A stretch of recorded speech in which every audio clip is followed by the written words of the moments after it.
Muy bien, vamos, siéntate. De acuerdo. Cuando estén listos.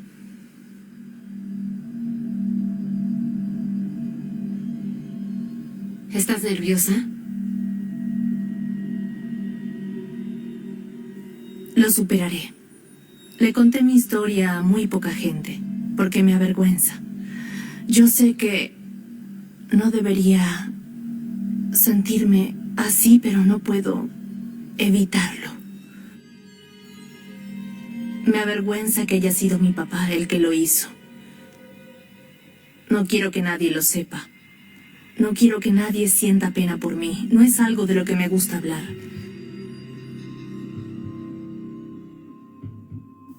Cuando les conté, quedaron impactados y no podían entenderlo. Se sorprendieron. Me miraron incrédulos. Un condenado a muerte en Indiana está a punto de ser ejecutado. Matthew Eric Wrinkles recibirá una inyección letal mañana temprano. Se lo merecía. Hizo lo que hizo y eso es lo que tenía que pasar. Pero a pesar de mi enfado, seguía siendo mi papá. Creo que la gente puede volverse malvada. El modo en que eliges vivir y las decisiones que tomas hacen que te vuelvas malvado. Pero nunca pensé que las cosas serían así. Esta es una foto mía junto a mi mamá, mi papá y Seth. Parecemos una familia normal. Una familia típica.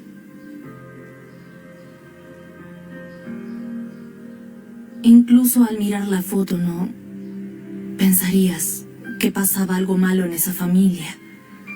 En el refrigerador había dibujos pintados por nosotros. Pero en verdad eran todas situaciones caóticas y de abuso. En realidad es triste ver esto porque no es de verdad. Me miro en la foto y veo mis ojos y parece que no es una sonrisa verdadera porque mis ojos se ven tristes. Lo veo acá, porque fuera de casa era todo una farsa. Simulaba que todo estaba bien y no era así. Eso no era así.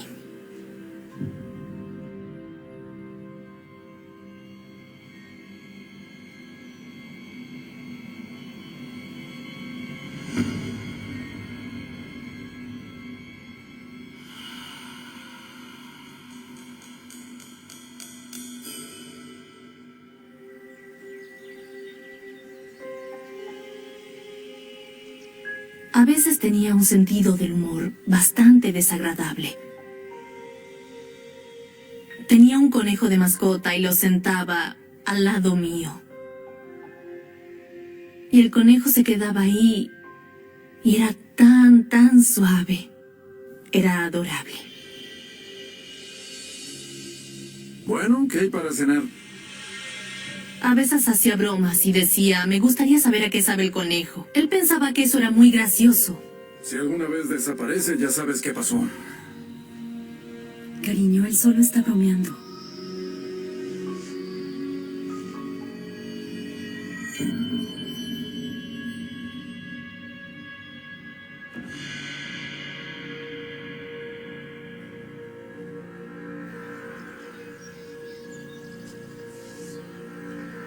Yo estaba dentro de la casa y me llamó.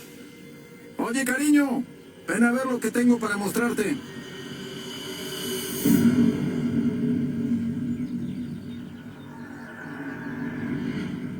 Eran conejos que había matado ese día.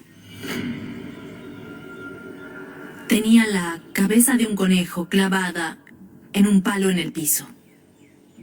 No podía creerlo, estaba sorprendida. Recuerdo que grité, papá, y él se rió de eso y creyó que era muy gracioso. No seas tan cobarde, tan sensible, solo una broma. Pero él sabía cómo era yo, no me gustaba que matara conejos, no fue gracioso.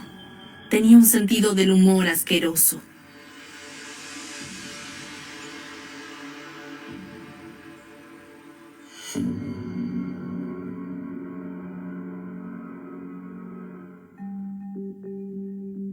Mi papá tenía un negocio llamado Cartoon. Era un taller mecánico, un lugar pequeño en el garage, en donde trabajaba con autos. Desarmaba todo y luego volvía a armarlo. Era su especialidad sacar los carburadores. Era muy bueno en eso. Se pasaba todo el tiempo en el garage y a veces cuando volvía de la escuela me acercaba y le decía: hola papá, ya volví. Hola, papá. Hola, cariño. ¿Cómo te fue en la escuela? Bien. ¿Sí? Y entonces me pedía que vaya y atienda el teléfono y lleve el control de la agenda, que lo ayude a apretar el freno de los autos. Muy bien. Me subía al asiento del conductor y me decía: bien, cuando te diga quiero que aprietes el freno. Y cuando te diga que aprietes el freno, apriétalo, ¿sí? De acuerdo. Somos equipo. Y yo lo hacía muy bien, pero también me ponía nerviosa porque tenía muy mal carácter. Bien, aprieta el freno. Lindsay, aprieta el freno. Es lo que estoy Lindsay, haciendo, pero aprieta no el freno. funciona. Me gritaba y decía: ¿estás apretando el freno? ¿Lo estás apretando hasta abajo? ¿Acaso no te dije que aprietes el freno? Sí. ¡No! ¿Qué te dije? Lo siento, por favor, no te enfades. Le gustaba arrojar cosas y eso me asustaba. ¿No oyes? Lo siento. No hagas que me enfade, Lindsay. No hagas que me enfade.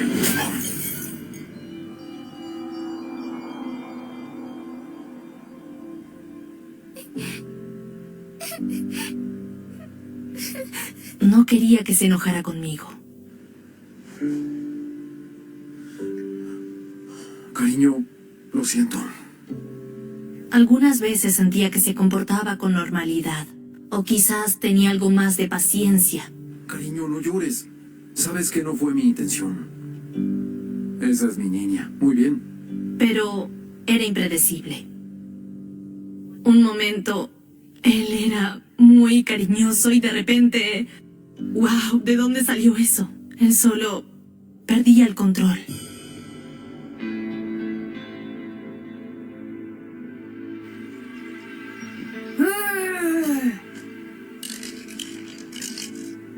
Seth estaba lleno de vida.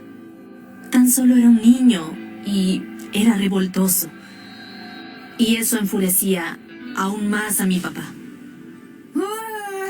¡Seth! Te dije que no me mientas. ¿Qué dije sobre las mentiras? Seth era muy mentiroso. ¿Limpiaste tu habitación? Claro que sí, la limpié. Pero no lo había hecho. Dijiste, papi, limpié mi habitación, pero no la limpiaste. Y eso enfurecía a mi papá. Mire esto. Bloques, juguetes, ¿te parece que está limpio? ¿Ah? Recuerdo estar parada en la puerta. Pero limpiaré después. Limpiarás ahora. Y que se sacara el cinto y empezara a golpearlo. Cuando pasaba, parecía que no iba a detenerse. ¡No! ¡Mientas! Lloraba y gritaba. Era horrible.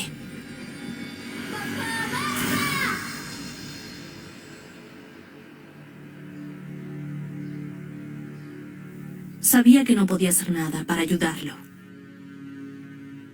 Y tenía miedo, porque sabía que era la siguiente. Se acercaba a mi puerta y me miraba y me decía: ¿quieres un poco de esto?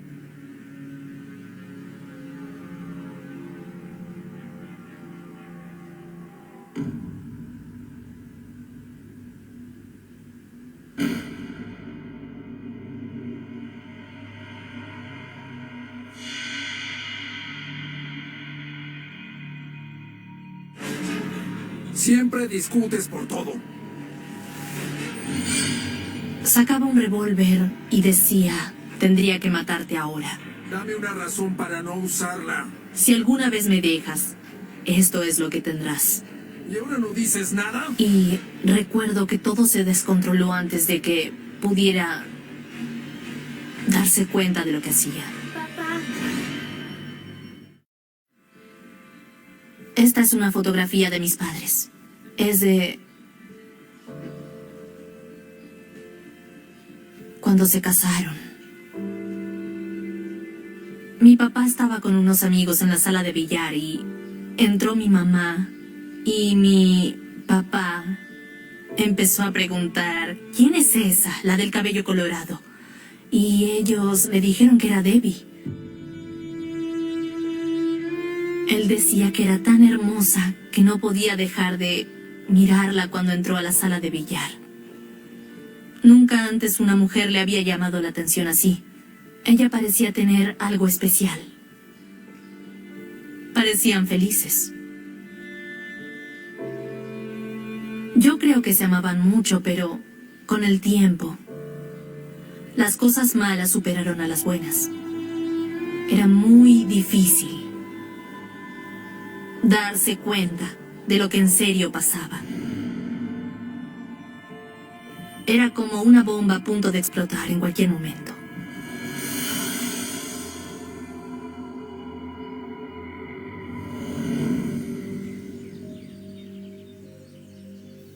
Mi mamá era la que pagaba las cuentas y él no tenía noción de la plata, tan solo la gastaba.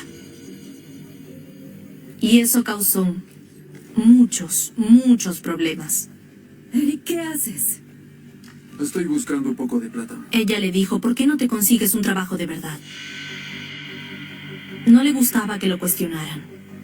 Tampoco que la gente le dijera lo que tenía que hacer. Él le dijo a mi mamá que se callara, que estaba actuando como una p***. Y eso le enojó bastante. ¡Es mi plata! ¡Ya basta! Mi mamá lo abofeteó en la cabeza, en la cara.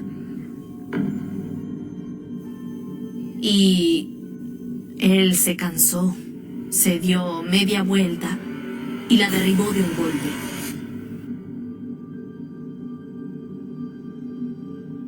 Muchas veces se peleaban durante la noche. Recuerdo estar acostada en la cama y oír los golpes, los gritos, algunos insultos. Yo me quedaba ahí y pensaba que tal vez podrían hacerse daño. ¿Ya pueden dejar de pelear? ¿Por qué se pelean? Quería que terminara de una vez.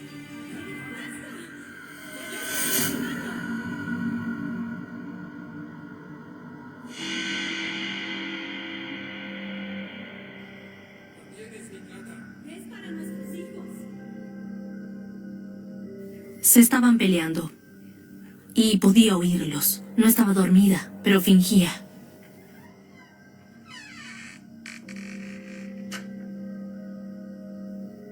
Lindsay, despierta. Quiero que bajes ahora. Vamos. Él decía, muchachos, vengan, quiero que vean cómo se está comportando su mamá. Y le decía, no quiero ir. Y él me gritaba, ven ya mismo. Y entonces teníamos que bajar. Nos sentábamos en el sofá y nos quedábamos ahí observando. Éramos como espectadores, eso es lo que éramos. Ella lo golpeaba y luego empezaban a golpearse el uno el otro.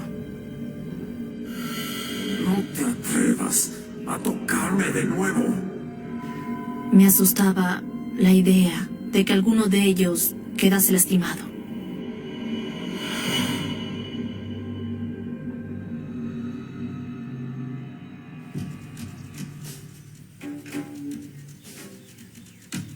A veces estaba muy enojado y otras veces él se ponía como loco y las cosas terminaban muy mal.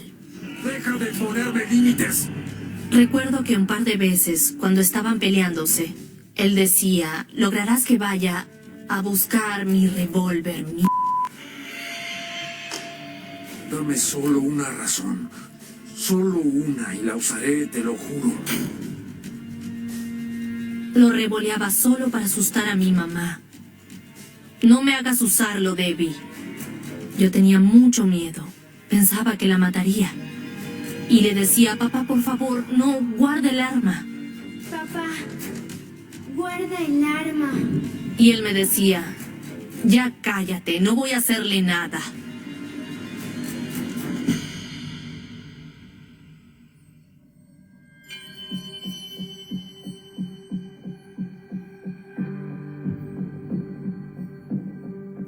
Tenía mucho miedo y no sabía qué decir, lo que debía contar y lo que no. Así que directamente no dije nada. Mi papá decía que nunca debía llamar a la policía, que debía arreglar el problema sola. Y en especial la familia. La familia nunca debía llamar a la policía para culpar a otro de la familia. No se hace. Nunca me puse a pensar si la gente era diferente o si hacían lo mismo que mis padres. Pero estábamos asustados, aunque para nosotros era algo normal vivir al límite.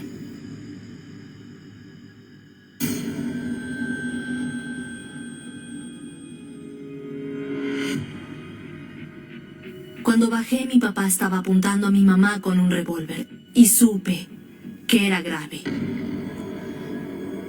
Estaba sentada en una banqueta.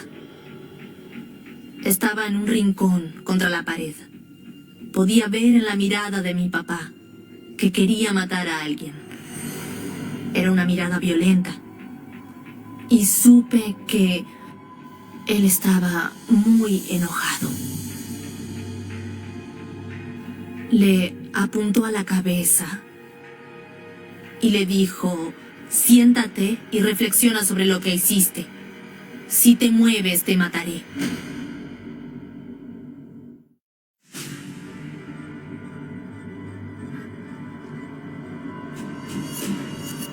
Mi papá le dijo, siéntate y no te muevas. Nos sentamos y esperamos.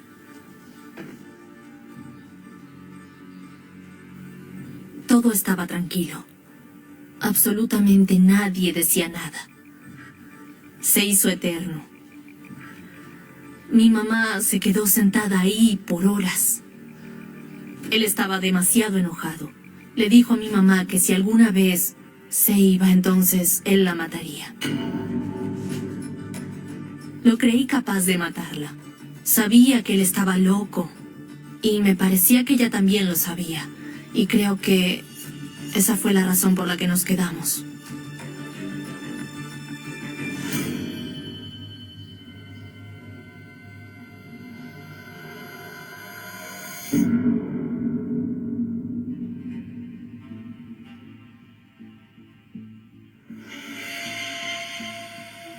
Si me gritas y actúas como una loca. No quiero que estés más acá. Las peleas empeoraron. A la noche se ponían mucho peor. Él siempre tenía un arma. Si no la tenía encima, tenía una guardada en la habitación. Había una también debajo del sofá. No entendía por qué él estaba actuando así. Ya no era el mismo. Perdió el control tan rápido que ya no sabía cómo dar marcha atrás. Era una persona diferente. Él solo estaba destruyéndose a sí mismo.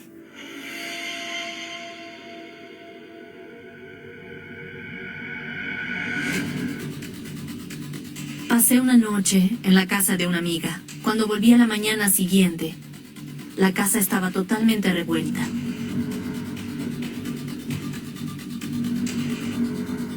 Recuerdo que cuando entré a mi cuarto vi que había desordenado el armario. Había cosas por todos lados. ¿Estás buscando algo? No sé de qué estás hablando. Me mostró un cuchillo pequeño y me dijo, encontré esto en tu armario. Tu mamá lo estaba escondiendo ahí. Planeaba matarme con eso. Sé lo que planean tú y tu madre. Estaba totalmente paranoico, fuera de sus cabales, loco. ¿Qué más esconden? Y entonces dijo, te quedarás acá y limpiarás todo esto. Y no saldrás hasta que esté ordenado. Y le dije, no. y eso no le gustó.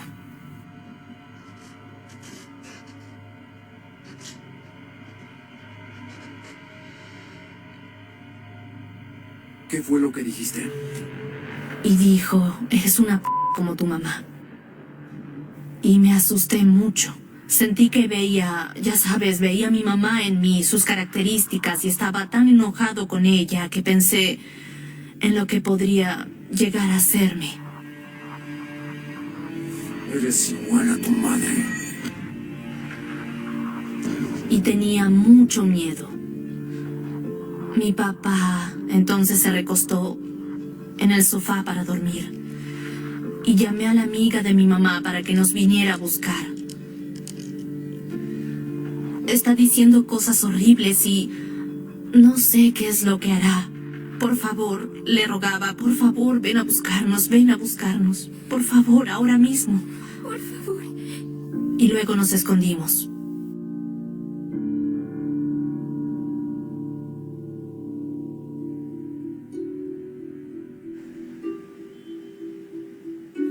Después de tantos años de peleas y discusiones, mi mamá dijo basta. Creo que mentalmente al fin había llegado a su límite. Todo lo que dijo fue, abandoné a tu papá. Nos quedamos entonces en la casa de mi tía Ginny. Debbie, te traje algunas toallas, ¿ok? De acuerdo, gracias. Y quiero que sepas que pueden quedarse acá todo lo que creas necesario, ¿bien? Gracias, lamento haberte involucrado en esto. No te preocupes por eso. No teníamos nada, solo una muda de ropa. Me preguntaba cuándo volveríamos a casa y si alguna vez volveríamos. Es decir, dónde viviríamos. Quiero que estén todos cómodos, ¿bien? Gracias. Y quiero que se sientan como en su casa. ¿Y ahora qué pasará? Todos los días me preguntaba qué pasaría al día siguiente. Muy bien. Deseaba poder irnos de una vez, que todo terminara finalmente.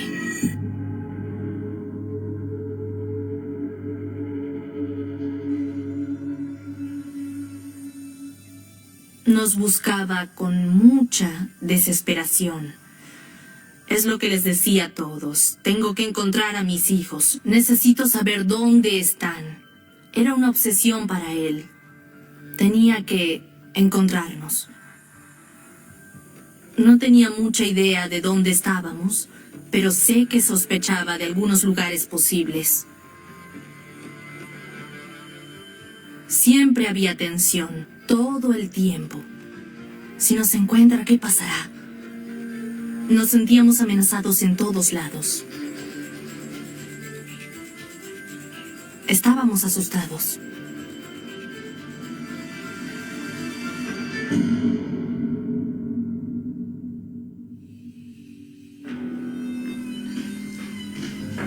Lindsay, busca tus cosas. Alguien llamó y dijo que probablemente sabía dónde estábamos nosotros. Mamá, Bien, ponte el abrigo. mamá, ¿qué pasa? Nos estaba buscando. Tu papá viene hacia acá. Mamá, ¿y si nos ve por la ventana? Y entonces les dije a todos, agáchense, no se paren, agáchense, todos al piso. Y recuerdo que salimos por la puerta trasera y que estaba oscuro. Estaba muerta de miedo. Rezaba para que no nos encontrara. Tuvimos que irnos, pero en ese momento no me importaban mis cosas. Solo estaba preocupada por nuestras vidas.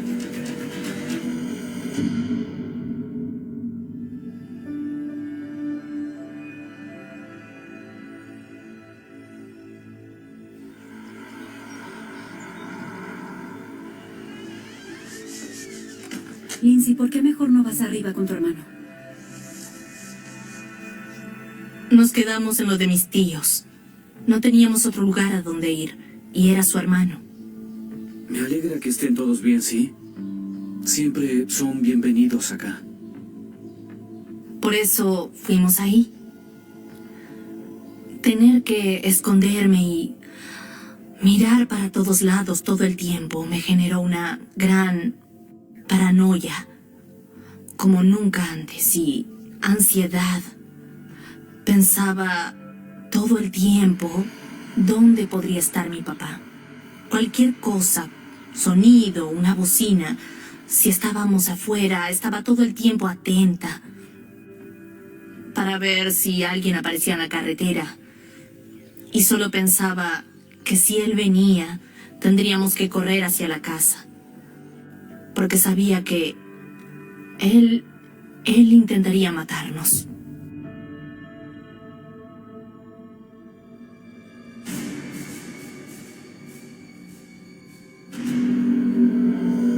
Mi mamá tenía una orden de restricción y recuerdo que una mañana bien temprano estábamos durmiendo y empezamos a oír muchos bocinazos. Miramos hacia afuera y su camioneta estaba en el jardín delantero. Y pensé, oh no, está acá.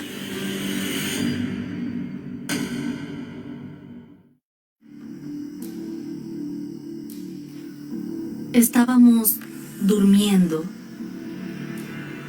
y de repente empezamos a oír muchos bocinazos. Nos sobresaltamos por el pánico y miramos hacia afuera y estaba mi papá. Estaba en su camioneta, en el jardín delantero, y no dejaba de tocar la bocina. Estaba aterrada. Todos se asomaron y vigilaron a mi papá. No sabía qué podía hacer, porque él era una persona muy impredecible y siempre tenía un arma encima. Eso era lo aterrador.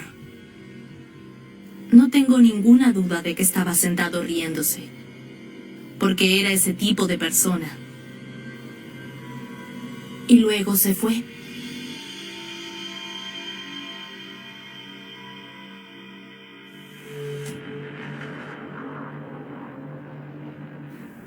Quería que supiéramos que no podíamos engañarlo. Él sabía exactamente lo que estaba pasando.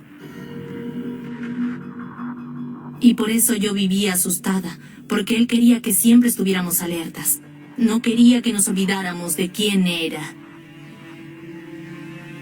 Era una situación parecida a la de un depredador con su presa. Estoy acá y no me iré a ninguna parte.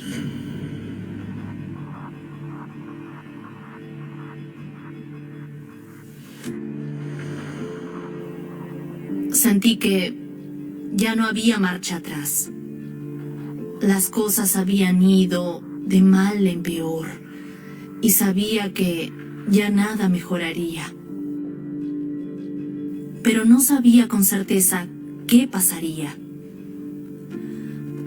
Recuerdo que una noche estaba en la cama y pensaba si él desaparecería de una vez o si se iría para nunca volver. Y seguro que eso hubiera sido más simple.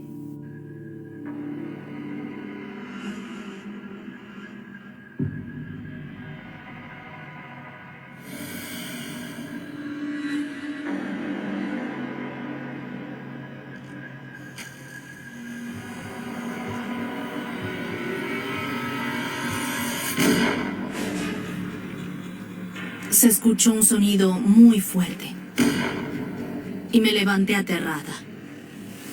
Fue como cuando te despiertas de un sueño profundo porque tuviste una pesadilla y estás... Algo malo estaba pasando. Recuerdo que mi mamá apareció con un arma y nunca antes la había visto con un revólver. Ahí fue cuando supe que pasaría algo malo. Fue hacia la puerta y mi papá venía caminando por la entrada. Tenía pintura de camuflaje en la cara y estaba vestido con ropa de camuflaje de pies a cabeza. No le había visto esa mirada nunca antes. parecía un lunático. Ella le disparó con el revólver pequeño que tenía. Él se sorprendió y creo que dijo: Debbie, me disparaste. Yo estaba parada detrás. Sentía que había abandonado mi cuerpo y que estaba mirando todo desde afuera. Pero recuerdo que dije: por favor, no le dispares a mamá, porque él estaba fuera de sí. No, papá, no. No dispares. Me dijo que me callara. Y después le disparó. Y mi mamá cayó al piso.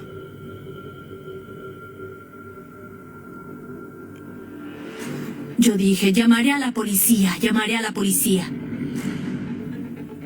Fui a la sala de estar y el teléfono ya no funcionaba. No había tono, nada. Hola. Hola. Al parecer había cortado la línea del teléfono antes de entrar a la casa. Vi que mi papá empezó a correr hacia la puerta trasera y Seth corría detrás de él. No pude ver a dónde fue. Y lo único en lo que podía pensar era en salir de ahí y llamar a la policía.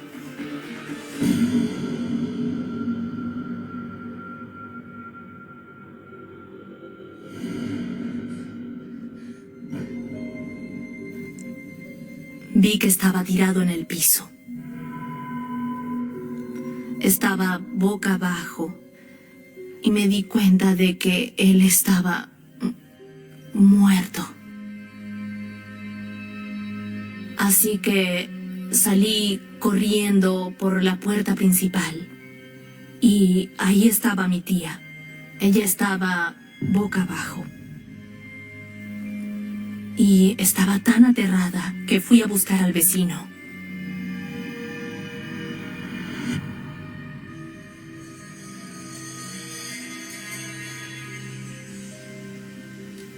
No sabía dónde había ido. Tal vez estaba allá afuera, detrás de la puerta. No lo sabía. Solo deseaba que alguien llegara rápido.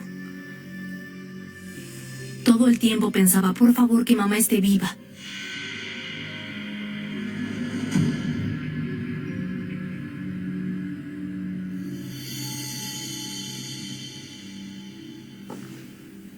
Esta foto es muy linda.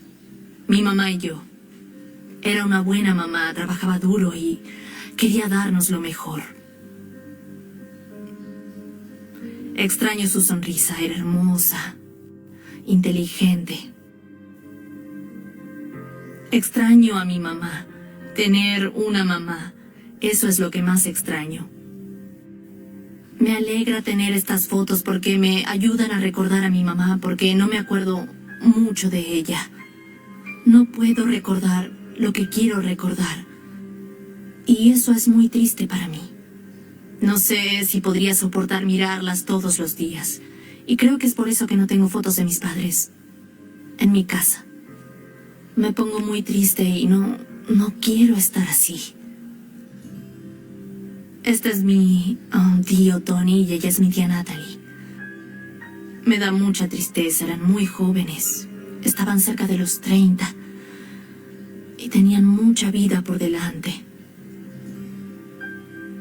Solo querían ayudarnos.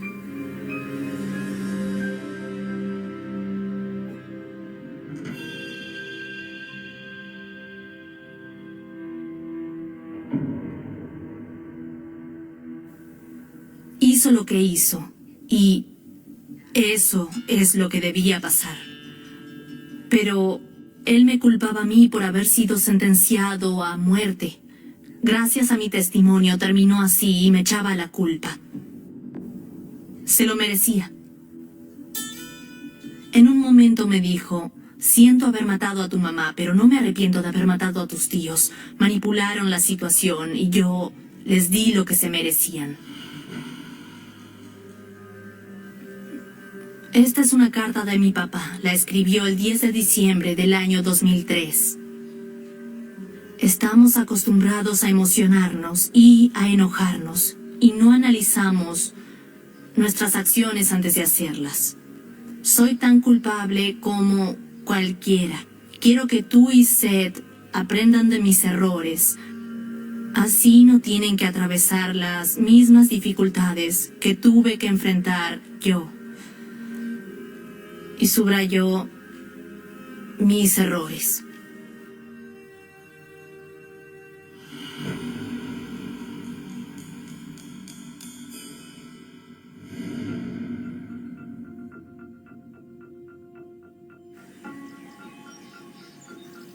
No sabía si ir, porque hacía mucho que no lo veía. Tenía mucho miedo. Y pensé que podría ser una oportunidad para que me mate. Y él sabía que moriría, no tenía nada que perder. Pero fui a verlo dentro de la celda. Él estaba muy enojado y agitado.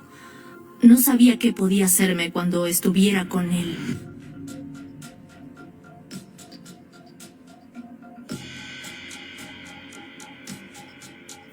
Podría haberme tomado del cuello en cualquier momento sin que nadie pudiera entrar para ayudarme. Podría matarme.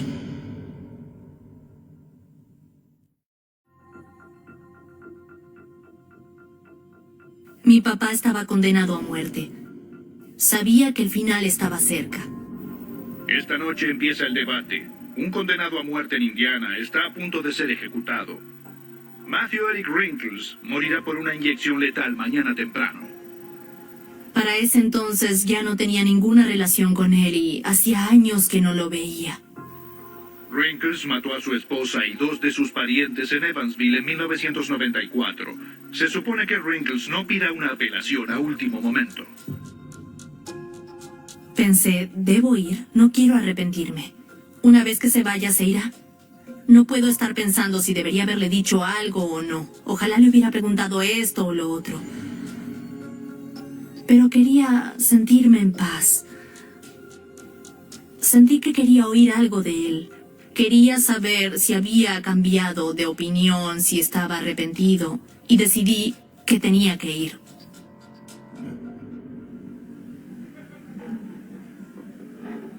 Hoy es 10 de diciembre del 2009. Estoy acá con mis hijos Lindsay y Seth, y nos queda 1 hora más o menos.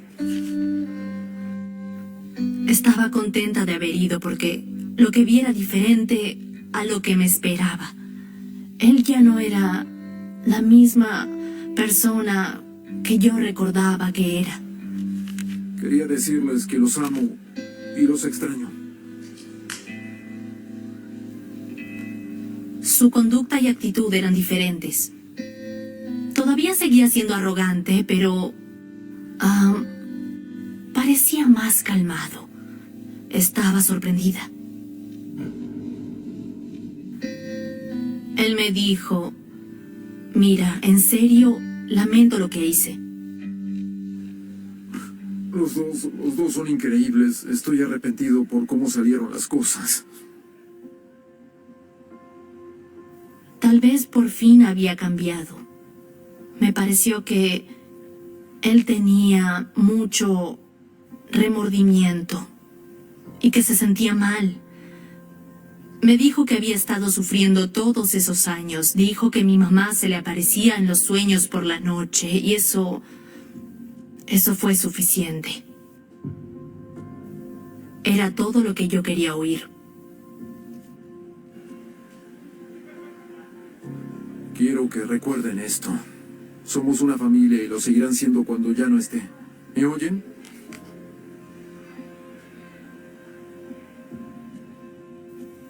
No me quedé a ver la ejecución, me fui. No había modo de que pudiera soportar eso. Fue difícil despedirme. Me dijo que me amaba y que estaba orgulloso de mí. Y me puse muy triste en verdad. Sentí que estaba perdiendo a mi papá otra vez. Porque a pesar de mi enojo, seguía siendo mi papá. Estoy segura de que hay muchos que se preguntan y que se preguntaban cómo ella pudo perdonarlo. No me molesta porque sé lo que sé y siento lo que siento. Estoy en paz con eso y pude cerrar la historia. Cuando salí de la prisión no miré hacia atrás. Seguí caminando. Eso es todo. Hoy es un día nuevo para todos nosotros. Será algo nuevo para los tres. Yo ya no pienso en él. No lo hago para nada. No me pregunto si estará en el cielo o si está en el infierno.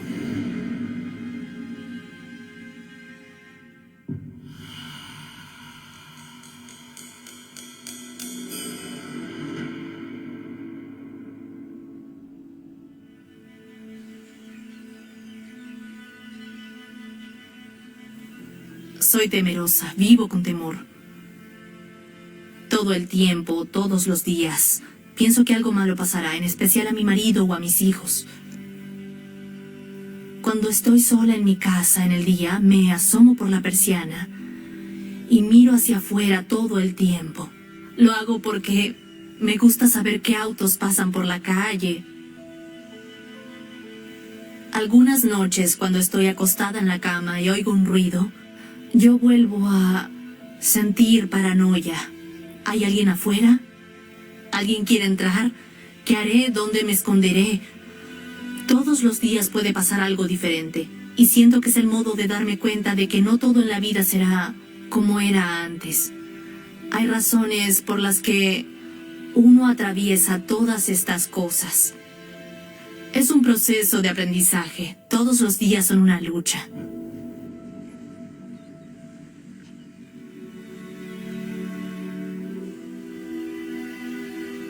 Quiero que la gente sepa que a pesar de lo que puedas sufrir, puedes tener una buena vida.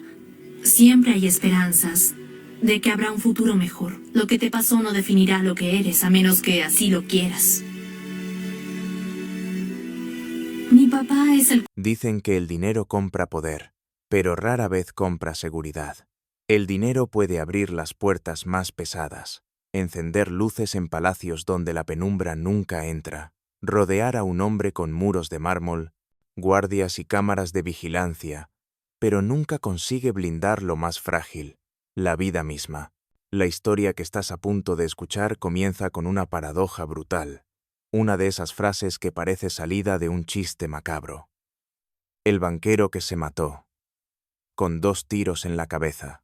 La primera vez que alguien lo oye, la reacción es de desconcierto. ¿Cómo puede un hombre quitarse la vida con 2 disparos en la sien? La lógica se rompe en 1000 pedazos, y el misterio empieza a crecer como un eco que no se apaga. Ese hombre era Edmond Safra, un nombre que durante décadas fue sinónimo de riqueza, de influencia, de bancos con sedes en Ginebra, Nueva York y Montecarlo. Era el banquero de reyes, dictadores, artistas y magnates. Un hombre que vivió rodeado de lujo, pero también de miedo. Porque cuando se llega tan alto, cuando se maneja tanto dinero y se conocen tantos secretos, cada sombra puede convertirse en amenaza, cada sirviente en espía, cada susurro en sentencia. Safra no era un banquero cualquiera. Había nacido en el seno de una familia judía libanesa dedicada desde generaciones al comercio de oro y divisas. Desde muy joven demostró un talento casi sobrenatural para anticipar crisis, prever movimientos de mercado y ganar fortunas en escenarios donde otros solo veían caos. En los años 70 y 80, mientras medio mundo se hundía en inflaciones y crisis políticas, él consolidaba un imperio financiero que lo convirtió en una figura respetada y temida. Pero detrás de esa fachada de éxito había algo más profundo. Un hombre frágil, hipocondríaco, constantemente acosado por el miedo a la traición y a la enfermedad. Safra vivía rodeado de médicos, enfermeros, escoltas y asistentes que se turnaban en su mansión para vigilarlo día y noche. No confiaba en casi nadie. Quizás por eso su final resulta todavía más desconcertante. Murió dentro de su propio fortín de mármol, en Montecarlo, rodeado de guardias y de personal, en circunstancias que todavía hoy parecen imposibles de aceptar. La madrugada del 3 de diciembre de 1999, Un incendio estalló en su apartamento del lujoso edificio La Belle Époque, en el corazón de Mónaco. Un incendio que, según las primeras versiones, había comenzado de manera accidental. Sin embargo, la realidad pronto se volvió turbia. El fuego no parecía fruto del azar, sino de algo mucho más siniestro. Los bomberos tardaron en acceder al lugar porque el propio Safra había dado órdenes estrictas de no permitir que nadie entrara en su refugio sin su autorización personal. El miedo lo había convertido en prisionero de sus propias medidas de seguridad. Y cuando finalmente se abrió paso entre el humo, ya era demasiado tarde. El banquero más poderoso de su tiempo yacía muerto en un baño, asfixiado. Pero la versión oficial no cerraba las dudas. El detalle que encendió todas las alarmas era brutal. Según los primeros informes, se hablaba de disparos. 2 tiros en la cabeza, supuestamente autoinfligidos. Una versión que para muchos resultaba absurda, contradictoria y grotesca. Un suicidio con 2 disparos o una ejecución disfrazada. Aquí comienza la grieta que convertiría la muerte de Safra en un caso rodeado de sospechas. Los periódicos del mundo entero recogieron la noticia con titulares sensacionalistas. El banquero millonario muere en misterioso incendio. Asesinato en Montecarlo, un suicidio imposible. La prensa no podía ignorar que la vida de Edmond Safra estaba rodeada de secretos financieros, de clientes con fortunas oscuras, de operaciones que mezclaban bancos, gobiernos y hasta servicios de inteligencia. Era como si su muerte hubiera abierto una caja de Pandora. De pronto, todo el mundo tenía una teoría. Unos decían que lo habían silenciado, porque sabía demasiado sobre lavado de dinero. Otros aseguraban que sus propios empleados estaban detrás del crimen. Algunos incluso señalaban a rivales envidiosos, a mafias rusas, a narcotraficantes colombianos. La lista era interminable, y cada hipótesis parecía más verosímil que la anterior. El detalle del doble disparo se fue diluyendo en los días posteriores, corregido por comunicados oficiales que intentaban dar orden al caos. Pero ya era demasiado tarde. El mito estaba creado. Y lo cierto es que, aunque el incendio fuera real, aunque las llamas hubieran sido la causa final de su muerte, la pregunta permanecía intacta. ¿Quién encendió el fuego y por qué? Para entender lo que ocurrió esa noche, hay que retroceder. Hay que entrar en la vida íntima de un hombre que parecía tenerlo todo y, sin embargo, vivía como un fugitivo permanente de sus propios fantasmas. Safra había sufrido varios intentos de atentado. Había recibido amenazas de muerte, llamadas anónimas, cartas envenenadas. Su obsesión por la seguridad era tan grande que había convertido su apartamento en Montecarlo en una fortaleza de cristal y acero, equipada con puertas blindadas, sistemas de alarma y un séquito de empleados leales, o al menos aparentemente leales, que lo cuidaban las 24 horas. Aquella noche fatídica, solo 2 enfermeros estaban de guardia en su residencia. Uno de ellos era un joven estadounidense llamado Ted Maher, un hombre con un pasado ambiguo, enfermero profesional, pero también alguien que soñaba con ganar la confianza del multimillonario para mejorar su posición económica. Maher, según las investigaciones, fue quien encendió el fuego con la excusa de poder luego rescatar a su jefe y aparecer como héroe. Pero su plan, de ser cierto, se convirtió en una tragedia irreversible. El incendio se propagó rápidamente por las alfombras, los muebles, las cortinas de seda. El humo invadió los pasillos, mientras Safra y su esposa intentaban refugiarse en un baño, confiando en que los bomberos llegarían a tiempo. No lo hicieron. Y cuando las llamas fueron finalmente controladas, el banquero más poderoso del planeta había muerto, junto con una de sus enfermeras. La historia oficial señaló a Maher como culpable. Fue detenido, juzgado y condenado a prisión en Mónaco. Pero muchos, muchísimos, nunca creyeron esa versión, porque alrededor de la muerte de Safra se entrelazaban demasiados intereses. ¿Por qué justo él, que había vendido poco antes su banco, Republic National Bank of New York, a HSBC, por miles de millones de dólares. ¿Por qué en ese momento, en que su nombre aparecía vinculado a investigaciones sobre lavado de dinero de la mafia rusa? ¿Por qué de esa manera tan extraña, tan inverosímil, Montecarlo, con su aire de lujo y secreto, se convirtió en escenario de uno de los misterios financieros más grandes del fin de siglo? Los vecinos del edificio Belle Époque contaban haber visto movimiento extraño, guardias nerviosos, sirenas que llegaban tarde. Los bomberos denunciaban que el acceso había sido bloqueado por órdenes internas. Y en medio de todo, la figura de Safra, atrapada entre su obsesión por el control y su propia fragilidad, emergía como una ironía cruel. Había pasado su vida blindándose contra el peligro, y fue precisamente esa obsesión la que le impidió escapar cuando las llamas llegaron a su puerta. El eco de la noticia se extendió como un relámpago.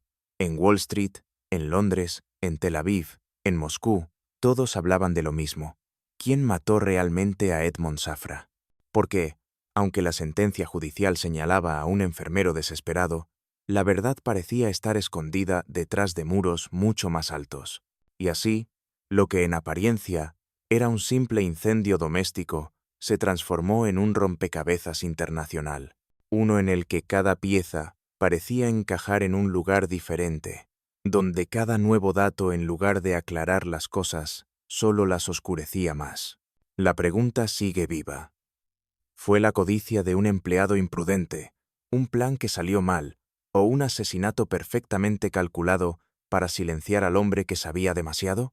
Para entender la magnitud del misterio que rodeó la muerte de Edmond Safra, primero hay que retroceder a su infancia, a las calles de Beirut en la década de 1930. Allí, en medio de un país que era punto de encuentro entre Oriente y Occidente, nació en 1932 un niño destinado a convertirse en uno de los hombres más influyentes del mundo financiero. Era hijo de una familia judía de origen sirio, los Safra, conocidos en todo el Medio Oriente por su habilidad en el comercio de oro, divisas y transacciones internacionales.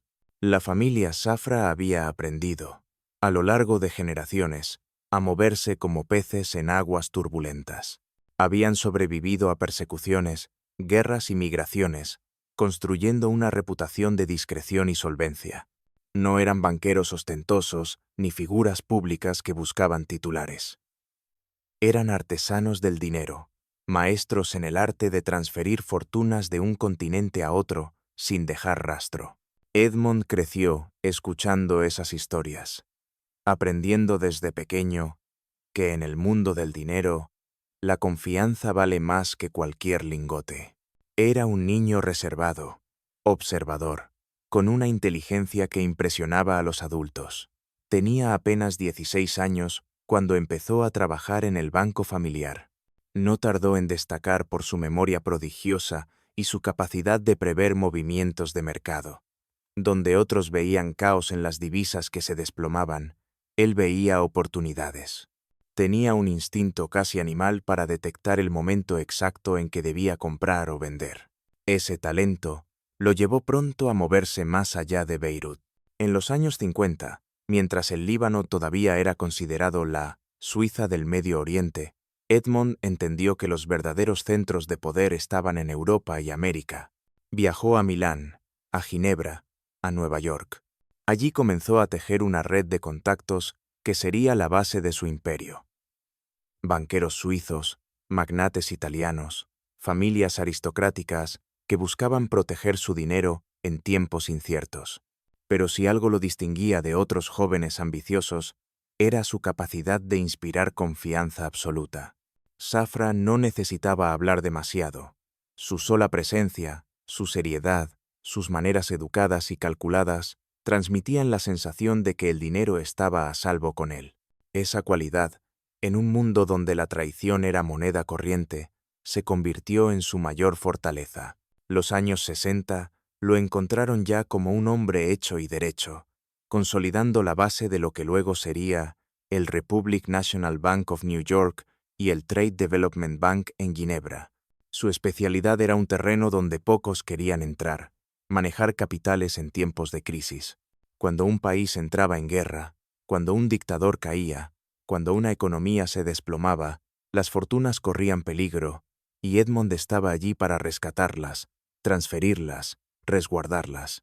Ese papel lo convirtió en un personaje clave en las sombras del siglo XX, porque no se trataba solo de banqueros o empresarios, sino también de gobiernos, servicios de inteligencia, organizaciones enteras que necesitaban mover dinero lejos de miradas indiscretas. Y Safra, con su discreción libanesa y su astucia implacable, ofrecía exactamente eso: seguridad en tiempos de caos. Pero con la confianza de los poderosos viene también la condena de cargar secretos demasiado pesados.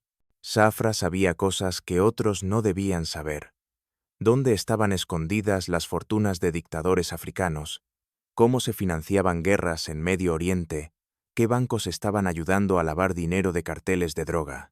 Cada transacción era un hilo invisible que lo ataba a mundos peligrosos, y con el tiempo, esa red se convirtió en una trampa. Ya en los años 80, cuando su banco en Nueva York crecía a pasos agigantados, Edmond empezó a notar que el lujo de su vida venía acompañado de un precio alto: paranoia constante. Sus casas estaban repletas de guardias, cámaras y puertas blindadas.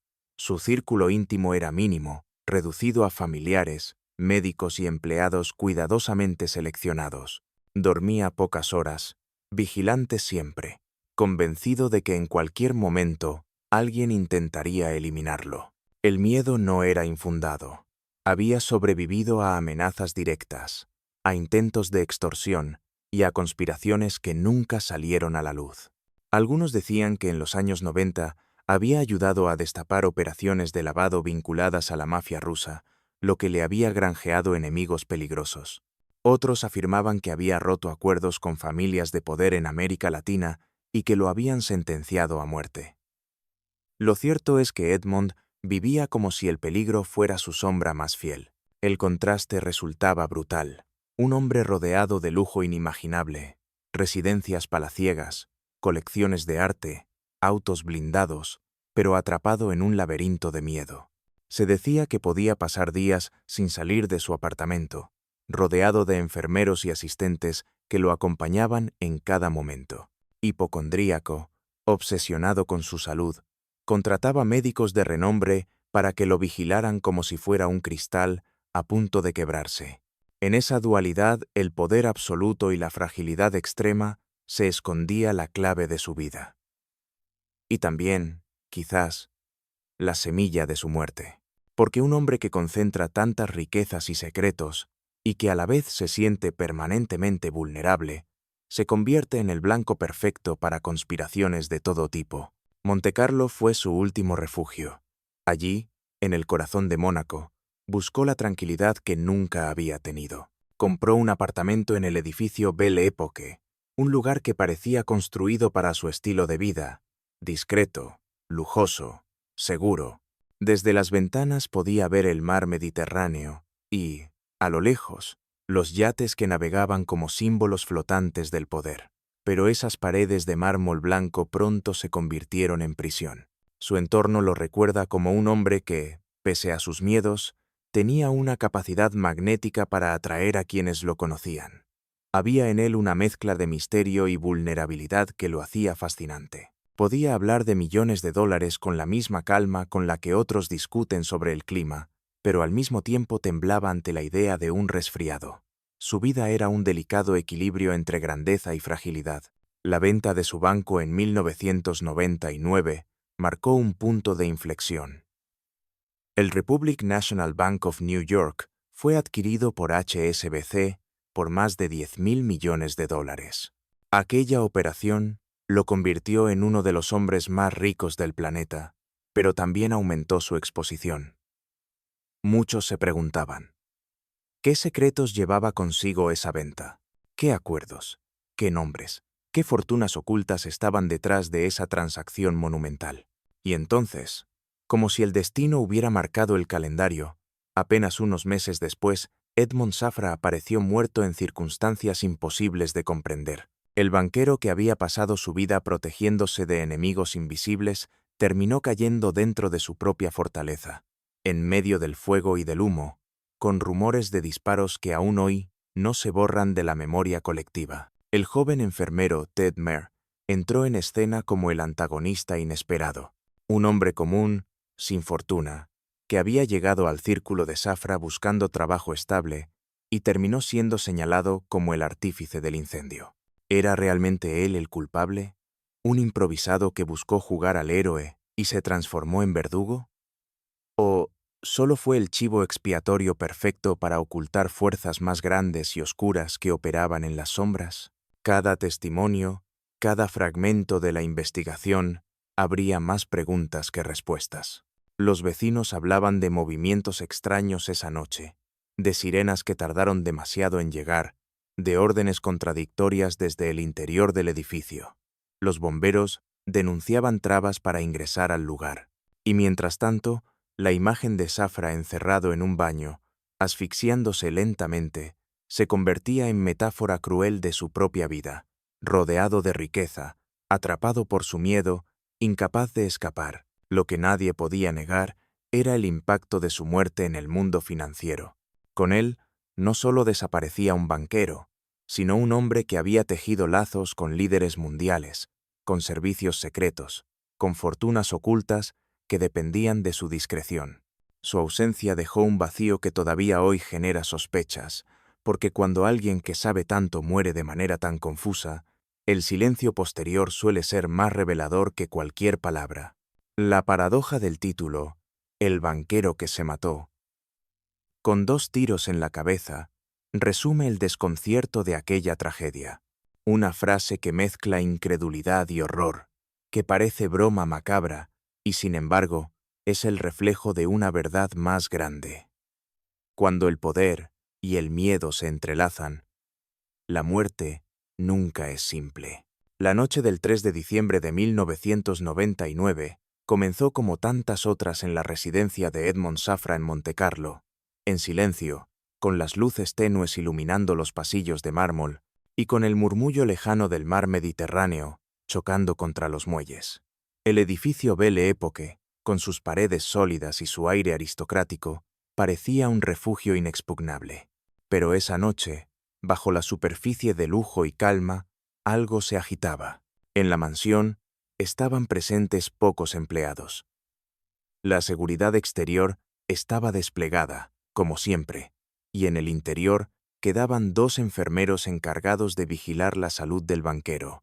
Uno de ellos era Ted Mair, un hombre de rostro anodino, 40 años, que hasta entonces había pasado desapercibido en aquel universo de millonarios y sirvientes discretos. El otro, más veterano, lo acompañaba en la rutina de la noche. Mair había llegado a ese lugar tras un camino extraño. Enfermero de profesión, había trabajado en hospitales en Estados Unidos, pero siempre había tenido el deseo de algo más, un golpe de suerte que lo sacara de la mediocridad y le diera acceso a un mundo donde pudiera ganar reconocimiento y, sobre todo, dinero. En su mente, cuidando a Edmond Safra, podía encontrar esa oportunidad. No solo era un empleo bien pagado, era la posibilidad de acercarse al círculo íntimo de uno de los hombres más ricos y poderosos del planeta. Pero lo que ocurrió esa noche no encaja en ninguna lógica de oportunidad, sino en la crónica de un desastre. Según las investigaciones, Mair encendió un pequeño fuego en un cuarto con la intención de provocar alarma y luego aparecer como salvador. Quizás pensaba que Safra, agradecido, lo recompensaría con confianza, ascensos, dinero. Pero los planes improvisados rara vez se ajustan al guión que imaginamos.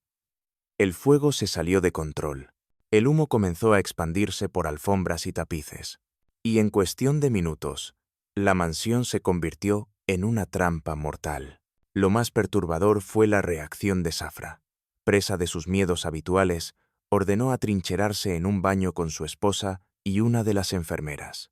Dio instrucciones estrictas: no abrir a nadie, no permitir que los bomberos o la policía irrumpieran. Para él, el peligro no era el fuego, sino los enemigos invisibles que siempre había temido.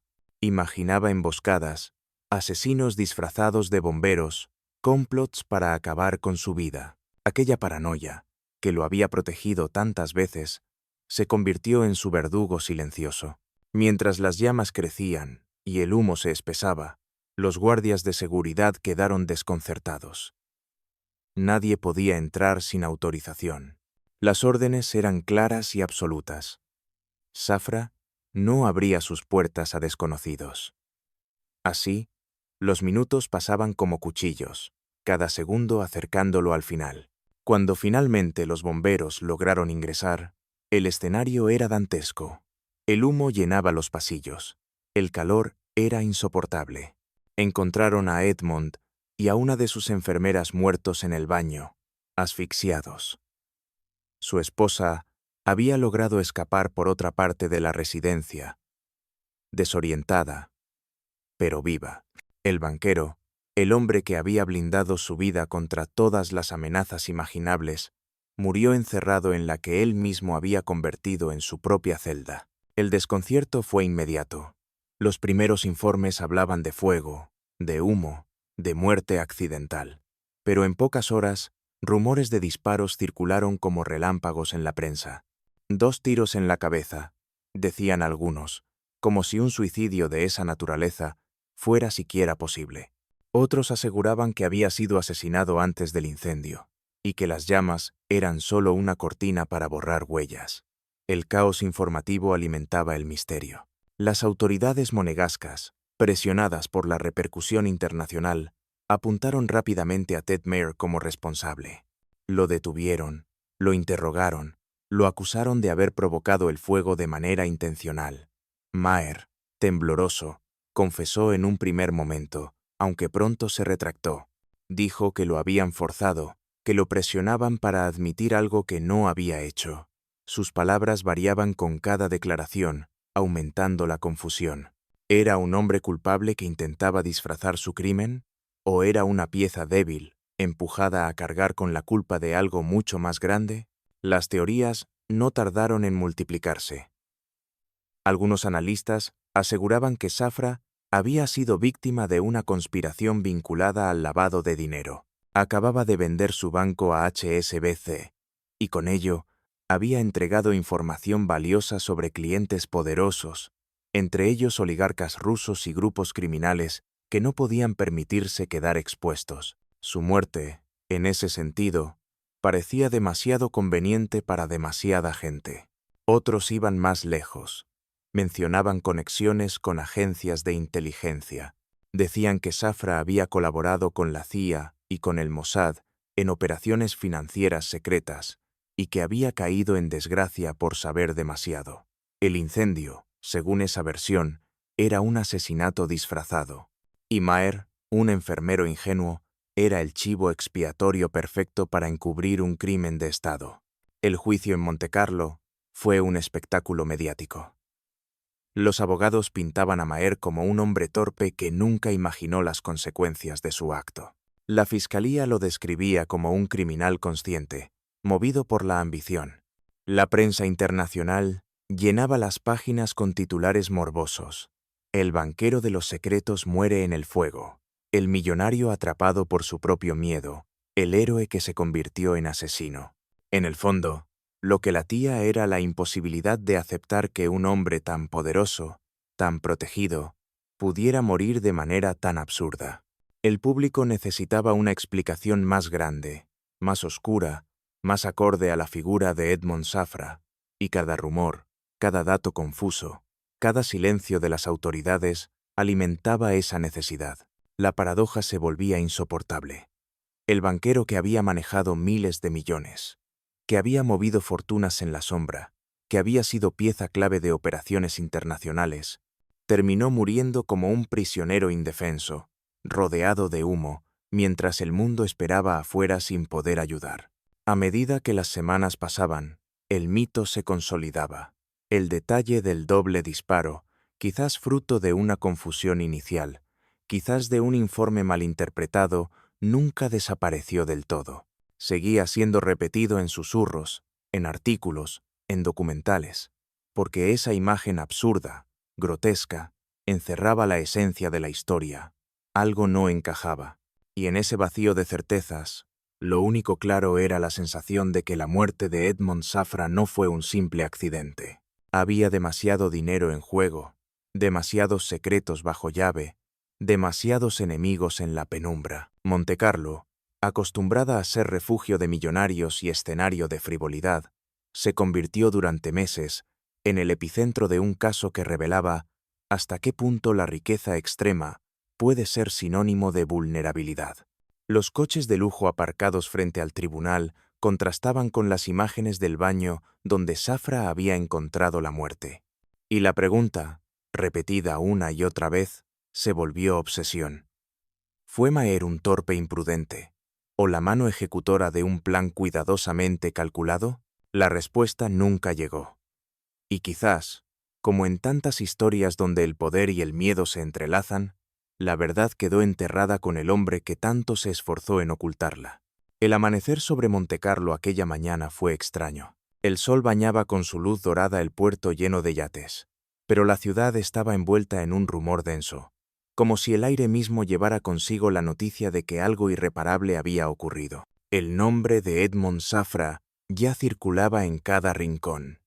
El banquero más poderoso de la región había muerto en un incendio dentro de su propio palacio.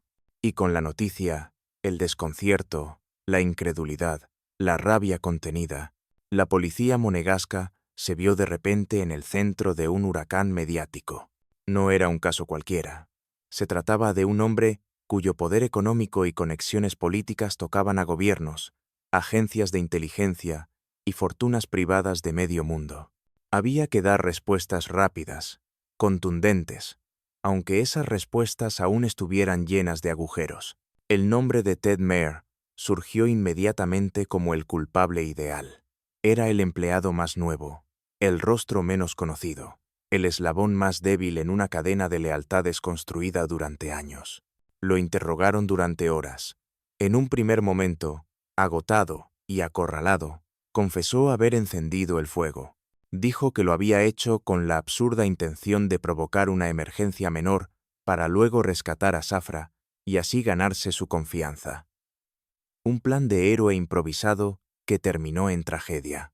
Pero pronto, esa confesión comenzó a resquebrajarse. Maher alegó que lo habían presionado, que lo habían engañado para admitir lo que no había hecho. Sus declaraciones se volvían confusas, contradictorias, y cada versión parecía distinta de la anterior. Unas veces afirmaba que sí había prendido el fuego, otras lo negaba con vehemencia. Parecía un hombre atrapado en una telaraña de la que no podía escapar, y esa inestabilidad lo convirtió, a los ojos del público, en alguien difícil de creer. El juicio en su contra se transformó en un espectáculo. La sala del tribunal se llenaba de periodistas, abogados, curiosos y emisarios de bancos internacionales. Afuera, las cámaras transmitían cada detalle. Mónaco, acostumbrado al brillo de los casinos y al glamour de las carreras de Fórmula 1, se convertía en escenario de un drama judicial digno de una novela negra. La fiscalía sostenía que Maher había actuado movido por la ambición, que había planeado un incendio controlado para aparecer como salvador, pero que su plan se había desbordado, arrastrando al banquero a la muerte. La defensa, en cambio, lo describía como un enfermero ingenuo, víctima de un sistema que necesitaba rápidamente a un culpable para calmar a la opinión pública internacional. Mientras los testimonios se sucedían, nuevas sombras caían sobre la historia. Los bomberos que habían acudido a la llamada declaraban que se les impidió entrar durante demasiado tiempo, que las puertas estaban cerradas desde dentro, que las órdenes internas habían obstaculizado el rescate. ¿Por qué?, se preguntaban. Un hombre atrapado en un incendio impediría que quienes podían salvarlo accedieran a su casa. La respuesta parecía obvia: el miedo. El miedo de Safra a ser asesinado bajo cualquier disfraz, incluso el de un bombero. Esa obsesión había sido su jaula. Pero también se alzaba otra sospecha. ¿Y si realmente había algo que ocultar?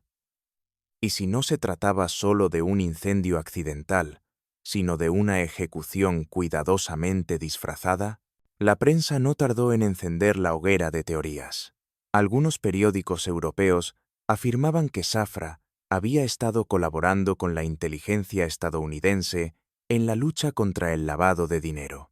Otros señalaban que la mafia rusa, en plena expansión durante la década de los 90, lo consideraba un traidor por revelar operaciones secretas. Había quien hablaba de dictadores africanos, de narcotraficantes latinoamericanos, de terroristas que movían fortunas en sus bancos. Todos, en algún momento, habían confiado en él, y todos, al mismo tiempo, podían haber tenido razones para querer silenciarlo. En medio de esa tormenta, la figura de Ted Maher parecía demasiado frágil, demasiado insignificante.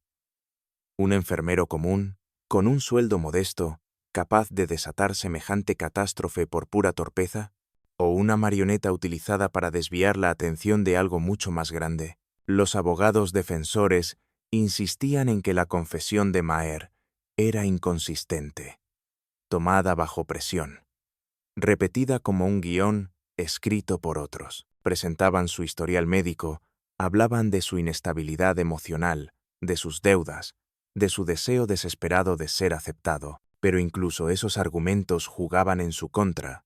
A ojos de muchos, era justamente ese perfil el que lo convertía en culpable verosímil.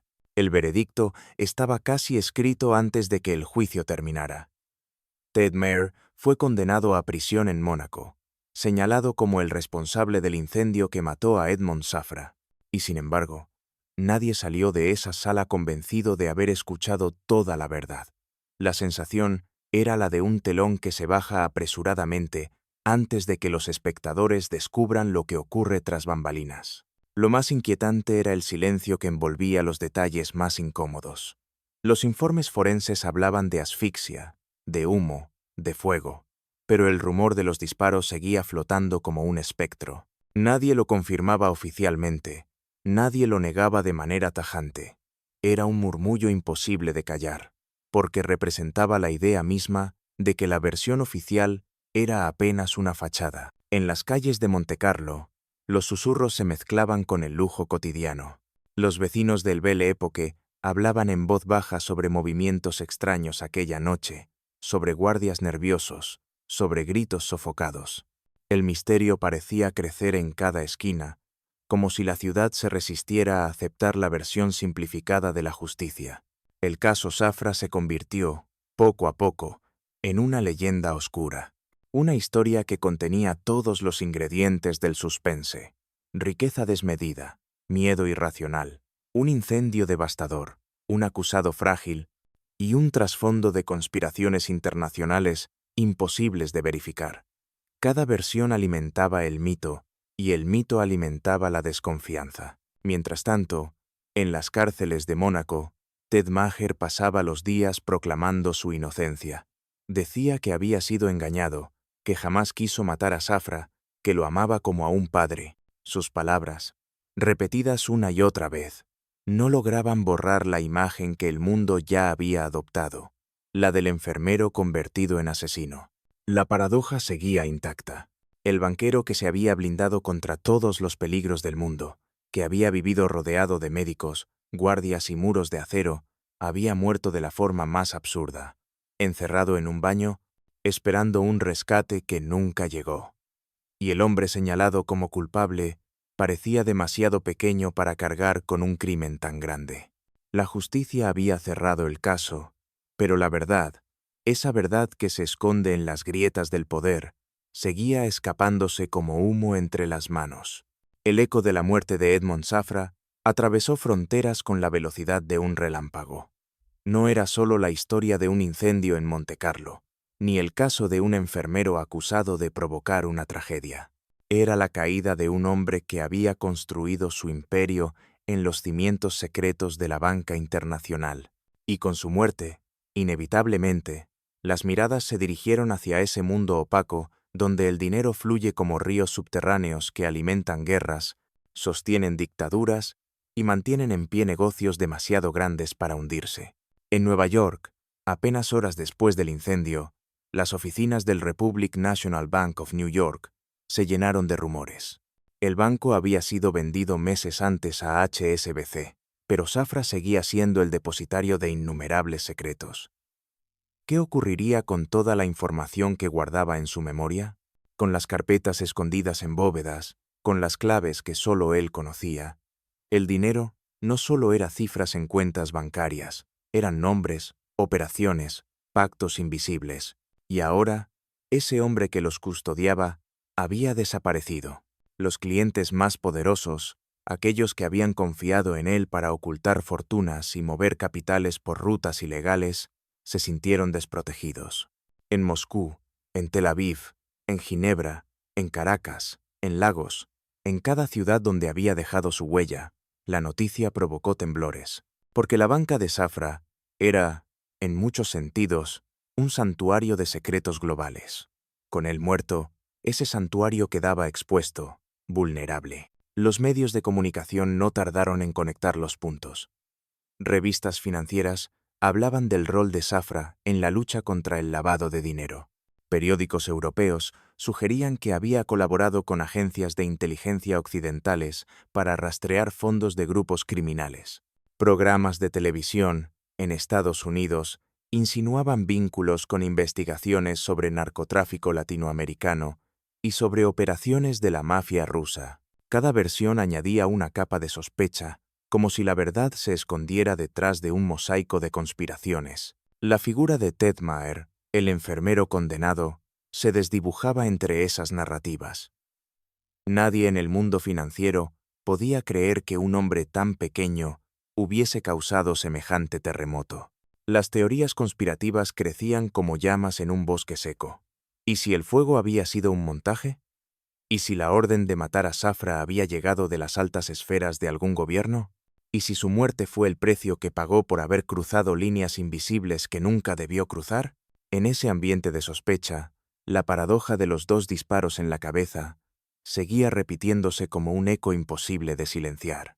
Aunque los informes oficiales hablaran de asfixia y humo, la idea del doble disparo circulaba en conversaciones privadas, como si resumiera el sinsentido de la versión oficial, porque nada en esa muerte parecía encajar. Y cuando la lógica se rompe, la mente busca explicaciones más oscuras, más inquietantes. El vacío que dejó Safra no fue solo emocional o simbólico, sino también económico.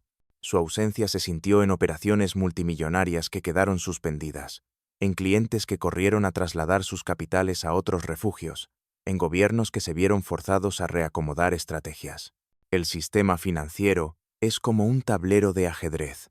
Cuando se retira una pieza clave, todas las demás deben moverse, y la muerte de Edmond fue el equivalente a perder una reina en medio de la partida. En Montecarlo, mientras tanto, el ambiente era de luto y desconfianza. El Belle Époque, convertido en escenario de tragedia, parecía un edificio marcado por fantasmas. Los residentes evitaban hablar con la prensa, pero en privado comentaban que jamás habían visto un despliegue policial y mediático semejante. El humo del incendio ya se había disipado, pero el olor a misterio persistía en cada esquina. Los investigadores, presionados por la necesidad de dar respuestas, cerraron filas en torno a la versión oficial. Ted Maher, movido por ambición y torpeza, había causado el fuego.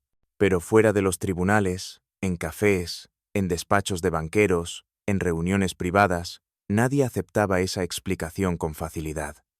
Era demasiado simple, demasiado conveniente.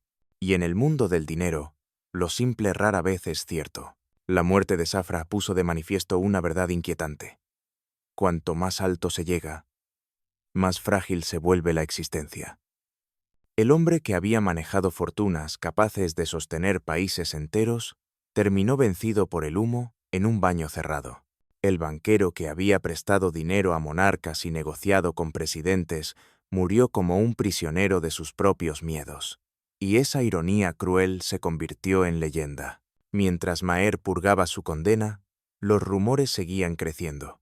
Había quienes aseguraban que Safra había estado a punto de entregar pruebas a las autoridades estadounidenses sobre operaciones financieras de organizaciones criminales internacionales.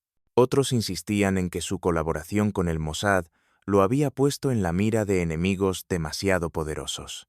Y algunos más afirmaban que fue víctima de una disputa interna en el propio mundo bancario, un ajuste de cuentas silencioso disfrazado de accidente. Nada de eso pudo probarse jamás. Pero la falta de pruebas no detuvo la imaginación colectiva. Al contrario, la alimentó. La ausencia de certezas convirtió a la historia en un terreno fértil para el mito. Y el mito, como siempre, resultaba más fuerte que cualquier documento judicial. En las noches de Montecarlo, entre las luces de los casinos y el bullicio de las fiestas, el nombre de Safra seguía apareciendo en susurros. Los croupiers, los camareros, los chóferes privados lo mencionaban como si hablaran de un espectro. Decían que su fantasma aún rondaba el Belle Époque, que se escuchaban ruidos en los pasillos, que las llamas de aquella noche habían dejado marcas invisibles en los muros. El lujo y el misterio se mezclaban, creando una atmósfera de novela negra que parecía no tener fin. Lo cierto es que la muerte de Edmond Safra reveló lo que muchos intuían, pero pocos se atrevían a decir: que el dinero absoluto no garantiza la seguridad, que las fortunas gigantescas arrastran enemigos invisibles y que incluso en los palacios de mármol se puede sentir el aliento de la muerte. El mundo financiero siguió adelante, como siempre lo hace, tragándose escándalos y produciendo otros nuevos. Pero la sombra de Safra quedó allí, recordando que detrás de cada cifra, de cada transacción, de cada banco que se levanta como un templo moderno, laten pasiones humanas, ambición, miedo, traición. Y en ese terreno, el destino de un hombre puede sellarse en cuestión de minutos, como ocurrió aquella noche en Montecarlo. La muerte de Edmond Safra no terminó con su entierro. Al contrario, fue en ese instante cuando la historia comenzó a crecer como un río que se desborda y arrastra todo a su paso. En el cementerio judío de Ginebra, donde su cuerpo fue sepultado bajo estrictas medidas de seguridad, se dieron cita banqueros, políticos y personalidades del mundo entero. Pero más allá de las coronas de flores y los discursos solemnes, el aire estaba impregnado de un sentimiento que nadie se atrevía a pronunciar: desconfianza. Cada persona que había tenido alguna relación con él sabía que Safra guardaba secretos, y esos secretos, ahora, estaban en peligro de salir a la luz. ¿Quién tenía acceso a sus archivos privados? ¿Dónde estaban los documentos que vinculaban cuentas en Suiza con dictadores africanos, oligarcas rusos, narcotraficantes colombianos? ¿Qué pasaría con las pruebas que, según rumores persistentes, había estado a punto de entregar a autoridades internacionales poco antes de morir? La tumba de Edmond no solo contenía un cuerpo, contenía un cofre invisible de información capaz de incendiar gobiernos y destruir fortunas. Su esposa, Lily Safra, heredera de una fortuna colosal, se convirtió en guardiana de ese legado. Conocida por su elegancia y por su capacidad de moverse en los círculos más exclusivos de Europa, Lily también quedó envuelta en sospechas. Para algunos, era una viuda doliente atrapada en una tragedia. Para otros, era una figura ambigua que había ganado demasiado con la muerte de su marido. El rumor, como siempre, era más poderoso que la evidencia. Mientras tanto, Ted Maher cumplía condena en una prisión monegasca. Desde su celda escribía cartas, concedía entrevistas, clamaba su inocencia. Decía que había sido manipulado, que jamás quiso dañar a Safra, que él mismo había sido víctima de un sistema que necesitaba cerrar el caso rápidamente. Aseguraba que el fuego no había sido su obra, o, en todo caso, que había sido algo accidental, nunca un plan criminal. Pero sus palabras rebotaban en muros de indiferencia. Para la opinión pública, ya era culpable, y para los que preferían un culpable simple antes que enfrentar un complot internacional, Maher servía perfectamente. Los años pasaron, pero el misterio no se desvaneció.